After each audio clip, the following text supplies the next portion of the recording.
Hello everyone, আসসালামু আলাইকুম। আপুজা কুকারের নতুন আরেকটা ভিডিও দেখার জন্য ওয়েলকাম জানাচ্ছি। আজকের রেসিপি চিকেন চাপ। এখানে আমি 2 পিস চিকেন নিয়েছি। চিকেনটাকে হাড় থেকে আলাদা করে নিয়েছি। এখানে স্কিন সহকারে চিকেনটা নিয়েছি।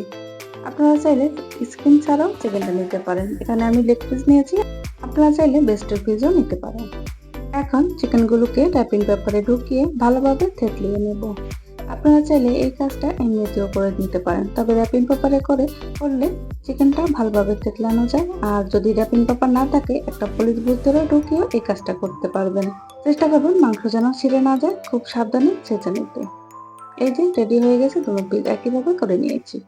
এখানে একটা মশলা রেডি করে নেব। এখানে 2 টেবিল চামচের মতো দিয়েছি টক দই। দইটা ভালোভাবে ফেটিয়ে নিয়েছি। হাফ চা চামচ দিয়েছি কালো গোলমরিচের গুঁড়া। কালো গোলমরিচের গুঁড়া না থাকলে সাদা গোলমরিচের গুঁড়া দিলেও হবে।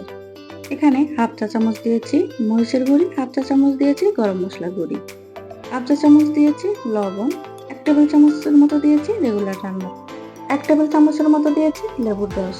এখানে আমি আদা আর রসুন বাটা দিয়েছি 1 টেবিল চামচ। ভিডিওটা স্কিপ হয়ে গেছে, আপনারা এখানে আদা আর রসুন বাটা 1 টেবিল চামচ দিয়ে দেবেন। এখন সবগুলো উপকরণ ভালোভাবে মিশিয়ে নিয়েছি। মিশানো হয়ে গেলে এখন চিকেনগুলো দিয়ে দেব। চিকেনের গায়ে মশলাটা ভালোভাবে লাগিয়ে নেব।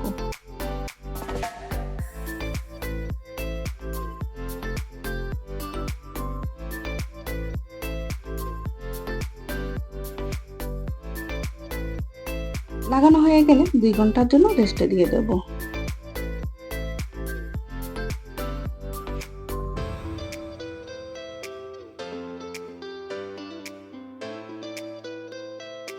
এখন শুকনো একটা উপকরণ রেডি করে নেব। এখানে হাফ কাপ নিয়েছি বেসন, হাফ চা চামচ নিয়েছি লবণ, হাফ চা চামচ নিয়েছি মরিচের গুঁড়ি, হাফ চা চামচ নিয়েছি অরগানো বা মিক্সার। এখন সবগুলো উপকরণ ভালোভাবে মিশিয়ে নেব। বেসনটা রেডি হয়ে গেছে। 2 ঘন্টা পর চিকেনটাকে আবারও উল্টে পাল্টে দেব। এখন এখান থেকে একটা চিকেন নিয়ে বেসনের মধ্যে দিয়ে দেব। বেসনের মধ্যে চিকেনটাকে ভালোভাবে গড়িয়ে নেব। চেপে চেপে বেসনগুলো চিকেনের গায়ে লাগিয়ে নেব।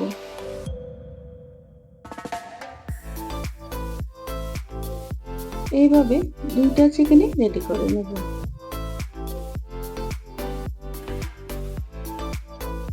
এই যে রেডি হয়ে গেছে একটা চিকেন। চুলায় আগে থেকে তেল বসিয়ে দিয়েছি, তেলটা গরম হয়েছে। এখন চিকেনগুলো দিয়ে দিচ্ছি। একটা একটা করে চিকেন ভেজে নেব।